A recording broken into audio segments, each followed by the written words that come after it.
On today's show, I think that was the Mavs' worst game of the season. Dreadful. And I think Jason Kidd made a huge mistake. We'll talk about that and more today's Locked On Mavs. I'm Luka Doncic, and this is Locked On Mavericks podcast. If you don't believe, you shouldn't be here. You are Locked On Mavs. Great, Rusty. Your daily Dallas Mavericks podcast. No one's dying. Part of the Locked On Podcast Network. Amazing. Your team every day. Still can't even help you.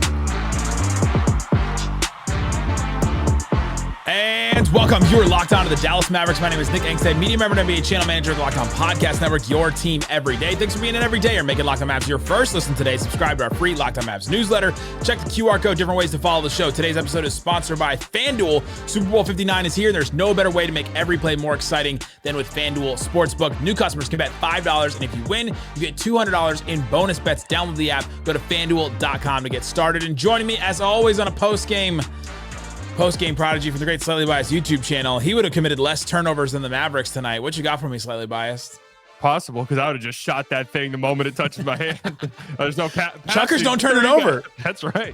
No, man, that was a bad viewing experience. I mean, above all else, that sucked to watch. Worst game of the season, you think? I think so. As far as vibes, winnability, the defense, there's so many things we'll get into. We'll touch on Dante Exum's return. We'll talk about where I think the Mavericks struggled the most, point of attack defense. We'll talk about their fourth quarter offense. But let's start here. I'm starting to go back to Jason Kidd here on this one. And there's a couple games. There's a couple games during the season where you go, man, I think that was a Kyrie loss, or I think that was a Luka loss, or I think this was a coaching loss. That rotation was so weird the whole game. It felt like the Mavs went into this game going, let's just mess with some stuff. Let's put some guys in. Dante Exum's back. Let's try him for a little bit. Quentin Grimes only plays 10 minutes in this game after he's been good for the Mavs. Naji Marshall's come back from this sickness. Let's play him 22 minutes and late in the fourth quarter. Let's do this here and that. It's like it just felt like it was one of those, all right, if we don't win this game, it's fine. And I think it started from Kidd and then it went down to the players too. And this was a tough one to watch because you go, man, that game should have been there for you. You had you only down 2 with 10 minutes left still, even after you played as badly as you did. And yeah, I'm going. I think this is a coaching and then player effort loss. Interesting. Yeah, I'm going just organizational. Everybody top down from the Adelsons on down. From especially them on downwards. Really honing in on them specifically. They really got to be better. No, this was, it's the same. It's this problem that you're running into where you're turning the ball over a bunch and teams are getting more shots up than you. In this case, the Pistons got up 19 more field goals. You're not winning that game. Like that's a game you're probably not winning. And on the flip side, another big problem here is I'm just looking at the Mavs' recent games. And admittedly, the turnover problem isn't as great as I thought. But 16 is not like that many turnovers. The Mavs average what, like 12, 13? But it's the type of turnovers they had in this one. It's the turnover. It's that, and then it does feel like, there's turnovers where it's dead ball turnovers. I threw the ball out of bounds. I traveled. Then there's the turnovers where the team gets 27 points off of those, like the Pistons did tonight. But another problem you have, and this is just like all of the problems mixed into one, basically. You're turning the ball over way too much. Luka Doncic, please come back as soon as possible, assuming you're healthy. Right? We don't want to rush you back. But the moment Luka's ready to come back, it can't come soon enough because these turnover problems are so bad. But on the flip side is you're not playmaking at all defensively for yourself either. So I'm looking at the recent game. I mean, the Pistons turned the ball over 6 times tonight. Yeah. 6 times. And I'm just looking at your recent games. Your win against the Pelicans a few nights ago, you had an 18% turnover rate. That's really high. The Pelicans had a 7% turnover rate. That's incredibly low. Then you did a good job. You did a good job against the Wizards. They do not count as a basketball team. Your loss against the Celtics, you only turned the ball over 12% of the time. That's not bad, but 4% turnover rate for the Celtics. Astronomically low. If memory serves me correctly, they did not have a turnover at all in the first half of that game. So you're not. It's just these compounding issues where you're having issues with turnovers and your transition defense isn't good. You don't have athletes on your roster. Your team's pretty old. Some of like your main components on the team are old. They're not getting up the court like they used to. And so you give up points off those turnovers and you're not getting those opportunities yourself. it's a recipe for games like this. You get outshot by 19. I mean, that's so hard to win against. I just looked up the record for teams this season when their opponent shoots over 100 shots. 58-58. Just that. Just by allowing the opponent to take 100 shots, you've already put yourself into all right, it's a 50-50 game at this point. And then you lose this points in the paint battle by a ton, 46 for the Mavs, 62 to the Pistons. Second chance points, we mentioned the offensive rebounds, 18 offensive rebounds for the Pistons. They turned into 27 points. The Mavs got 16 of their own offensive rebounds, but they only turned them into 15 points. Then the 27 points off turnovers. The Mavs only got 6 points off turnovers. Like what you just described was the problem. And I think, I know Grimes has been my guy, but like he has been the best perimeter defender for the Mavericks. And he goes in, a couple turnovers, couple of fouls, and kid pulls him, and he only plays him for 10 minutes and then throws Naji Marshall out there for 22, Exum for 14. These guys coming back from injury. And I just don't think they put up as much of a resistance. And then you close with Kyrie, Dinwiddie, and Klay. And like that, and well, Klay had that terrible turnover in the fourth quarter, and he put in Naji afterwards. To me, it just felt like the right levers were not pulled in this game, right? Like it's hard to criticize coaching in the NBA. There's just so many facets to it. There's so many things going on. Who knows what Naji Marshall was really feeling like conditioning wise or whatnot. Dante Exum, what he's been like, but it just felt like the wrong levers were pulled. And I don't know that I've even evaluated the right ones, but that's what it felt like to me. Yeah. I mean, definitely in a game where the opposing team's star guard is just literally unstoppable, torching you. And shout out to Cade Cunningham, man, having a phenomenal season. And he was like, Mark Falwell mentioned on the broadcast, but it really felt like at times you're watching him and he's like, he's unstoppable. Like this is how teams feel when Luka's going and when Kyrie's going, where it's just like, you're giving him pretty good resistance, but he's still getting to his spot and he just kind of flicks it up there and it goes in. You're just like, wow. I mean, that's what stars do. But in a game like that, you do have to ask, how is, Grimes getting 10 minutes if that's your best perimeter defender? But I think it circles back to, we talked about this a lot last season, where it's like, hey guys, I'm telling you, they don't think Tim Hardaway Jr. is as bad of a defender as you all think that he is, as we all think that he is, right? I think that's similar things with like Dinwiddie. They don't view him as like a bad defensive player. I don't think they do. He's got size and he's pretty quick and it's like, I'm really trying to tell myself that, hey, just remember the good game that's going to come eventually from him. I'm just like reaching a point where it's just very frustrating to watch. Don't fall for it. Slightly. We've done this. How many times have we done this season? You can't do it again. Well, they're starting to become farther and fewer in between, I feel like. He had 11 points and 7 assists against the Pelicans. That's an okay game, but he minus 15 in a 1-point win. Okay, he had the 28-point game against OKC, 34 minutes. That's right, and that's the one where you're like, just fire this one to the memory bank, guys. Just load that one up and keep it there. The Washington one doesn't even count, right? No, I was about to say that really doesn't count. So it's been 2 games now, 3 games, I guess, 3 bad Dinwiddie games, and the Wizards one between it, and the OKC one was so great that maybe he deserves three games to be bad. And this is gonna sound stupid, and it's probably nothing stupider than what we've already said today. Yeah, but I'd be kind of interested in seeing teams like next 3 games after playing the Wizards. Like, what are the stats on it? Because I wonder if it just kind of messes with your psyche a tiny bit. They play the Pelicans and it was only a 1-point win and it was weird, and then they play this game where it's disgusting and you're like, yeah, it's just you're not going to get it as easy as if you play against the Wizards. Yeah, I mean, it's. That's what we were saying after the show. I was like, this wasn't a basketball game tonight. No. Those times where, like, remember the Anthony Davis Kentucky team where people are always like, oh, do you think that this college team could beat an NBA team? Like, I think if we had a really good college team this year, I think I might think about that with the Wizards. Well, people were asking me if I thought a EuroLeague team could beat them, and I was like, no. At the end of the day, these are still NBA guys. But then I think a EuroLeague team. Yeah, someone was like, well, some of these guys would not play, like, get big minutes in the EuroLeague, and I was like, that's kind of true. Like the Argentina national team would destroy them. Like from 2004. Is Mirotic? Would Mirotic be the best player on the Wizards? You got any like crossover Wizards Mavs fans is listening to this? Like, what did I do tonight? Yeah, right. It wasn't just because of the malaise from playing the Wizards 2 games ago, but that was a stupid thing that you brought up, which is really very funny. Very funny. I do now kind of want to look at that up and see if other teams feel the same way. But bunch of reasons why the Mavs lost this game. There was maybe one bright spot, and that was Daniel Gafford again. And another totally frustrating thing that happened in this game related to him. I'll talk about that next. Come on. I don't believe you shouldn't be here. Today's episode of Locked On Mavs brought to you by TurboTax. In the past, Taxes was waiting and wondering and worrying if you were going to get any money back. And this message from our sponsor, Intuit TurboTax, says that waiting, wondering, and worrying some more is over. Now Taxes is matching with a TurboTax expert who can do your taxes as soon as today. Today. An expert who gives your taxes their undivided attention as they work on your return while you get some real-time updates on their progress so you can focus on your day and everything else and focus on not turning the ball over.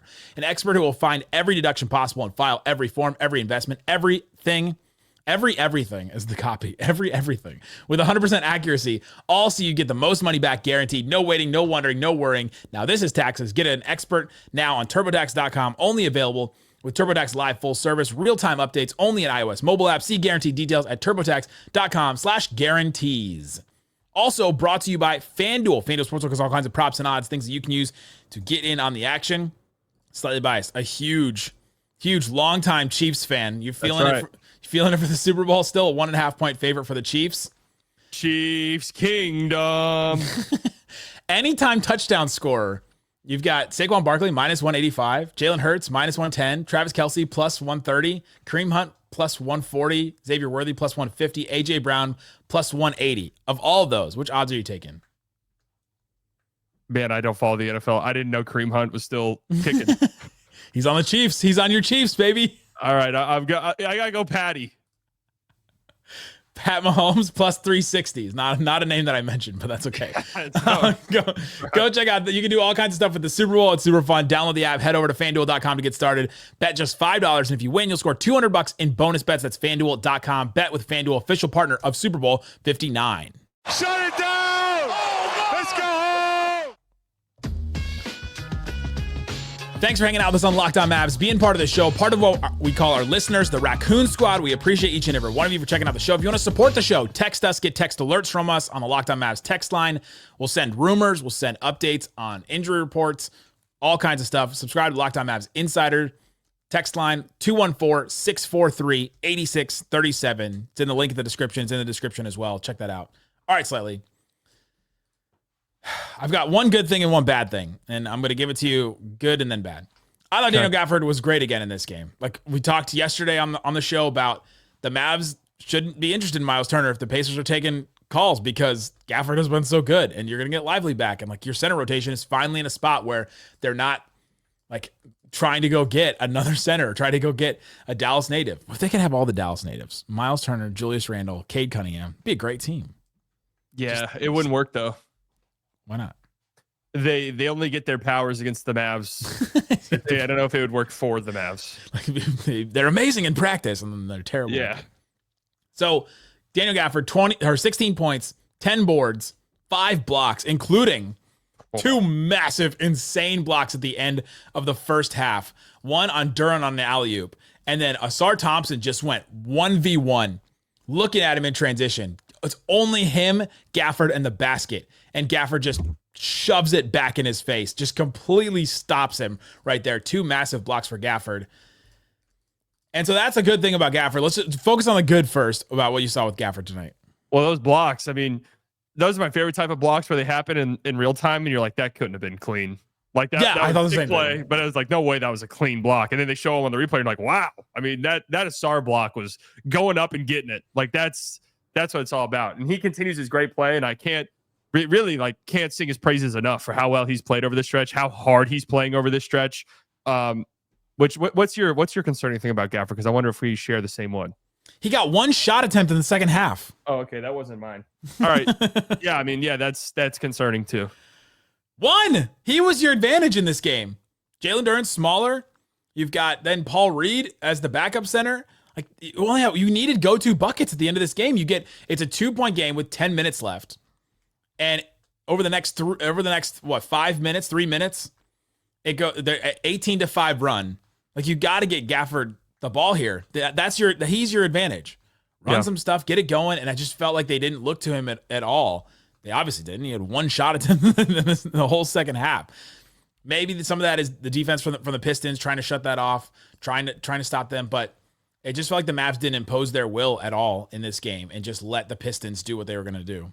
Well, I thought the Pistons did a ton of help at times where they would just collapse the paint.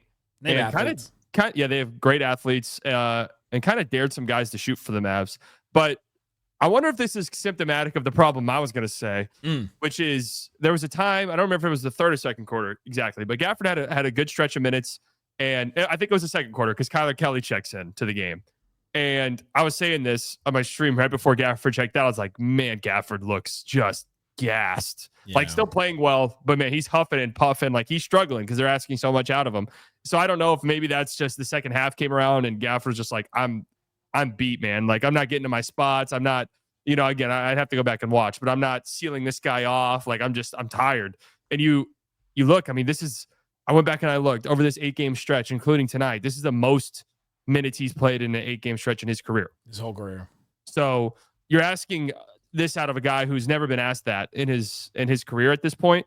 And, it's not like he's 34 years old. He's 26, but still he plays such a physical, high energy game that for a big guy like Gafford, I mean, that's tiring. You could have the best motor in the world and that's still going to gas you out. So that's a problem. I'm like, Kyrie with 37 points tonight, and man, he took some hard falls. Like, if we got a report tomorrow that Kyrie was not playing Sunday, that would not surprise me in the slightest. Yeah, when at the end of the third quarter, he took that hard fall after that what was it, Paul Reed foul, and his shoulder seemed to be bothering him afterwards. Yeah, I'm interested to see if he plays that Cavs game too.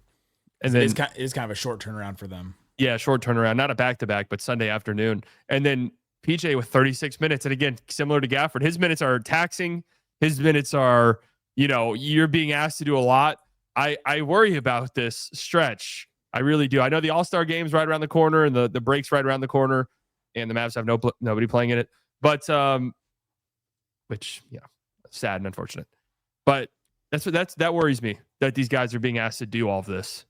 It's a great point about Gafford's not his conditioning, but just the intensity. Right, I'm not like sliding him at all. I'm saying it's tough that this is being asked out of him. Yeah, it's one of the reasons why it's so great to have a Lively and a Gafford is because you can play them these 24-minute stretches where they can just go all out in those stretches. And if you play them, 50% more, you lose some of that intensity after a while. And so, yeah, that's a great point on that. But I just felt like that was a missed opportunity there, and the Mavs were just running out of options and running out of situations. And he had to run around and guard the paint. The reason why he got 5 blocks because the Mavs' perimeter defense was so bad. They just kept letting Cade or Sasser or Tobias Harris get in position or drive in the lane, and he was like, all right, then you got to clean everything up. And he had a ton of attempts. How many shots at the rim did the Pistons get? 42. Yeah. Whoa. I mean, the Mavs, again, did a pretty good job of the Pistons' offensive numbers are not as crazy as like my eye test maybe told me.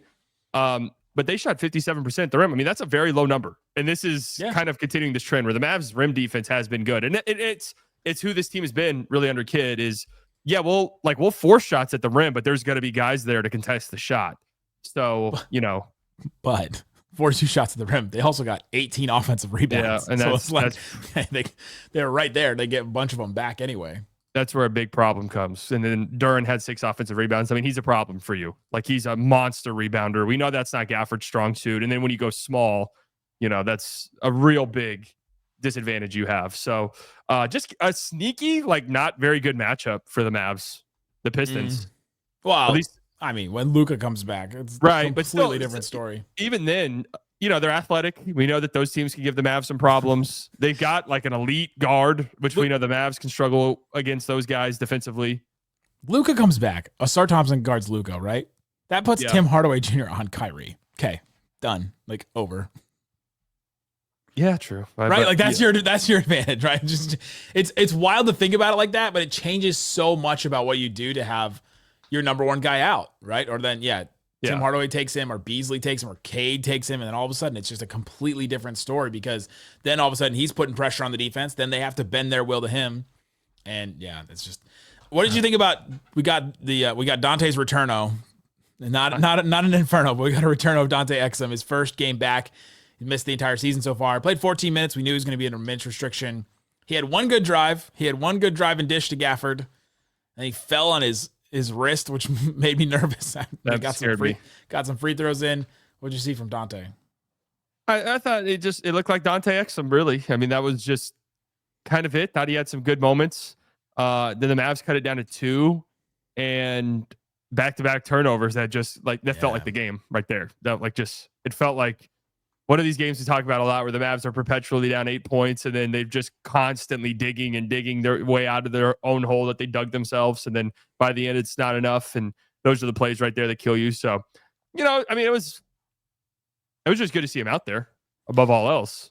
Yeah, it was. It is good. It's nice to see him drive and be quick on his drives and remember how he can play make. And that's something the Mavs need. They're not getting out of like Hardy minutes or Kessler or Omax or even Grimes that much. Like they do need some of that a little bit more, especially with Luka out.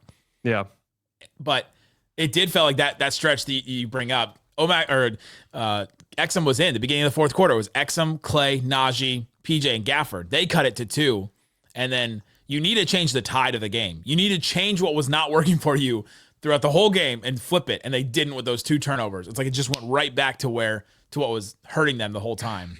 Yep. And that was brutal. Yep. Brutal. Go ahead. Well, I was going to say, I mean, part of the turnover problem too is this has been kind of a trend. I mean, Kyrie, 28 points tonight's good. That's a number you look at and you think is good. I didn't think Kyrie played well in this game. I didn't think he was moving that well. I hate to do this type of thing, but this is just how I look at Kyrie now because of the back stuff. Where any type of he's moving slower, and my brain's gonna be like, I hope he's not dealing with something. Which is why I say I wouldn't be surprised if he doesn't play on Sunday. But this trend where it's just, Kyrie will have games where it's 4 assists, 4 turnovers, 3 assists, 3 turnovers. A game like tonight, 3 assists, 3 turnovers. That's tough for who's like your lead guard at this point. Yeah. Yeah, we've talked about that in the past, how that's a struggle for the Mavericks. And 28 points on 23 shots is not his normal efficiency either. No, 53% true shooting, that's not good. No, not at all for him, especially like what we've been used to seeing Kyrie this season. And so so he didn't play up to his standards. The Mavericks as a whole, all the turnovers, all the missed offensive rebounds, that was brutal for sure.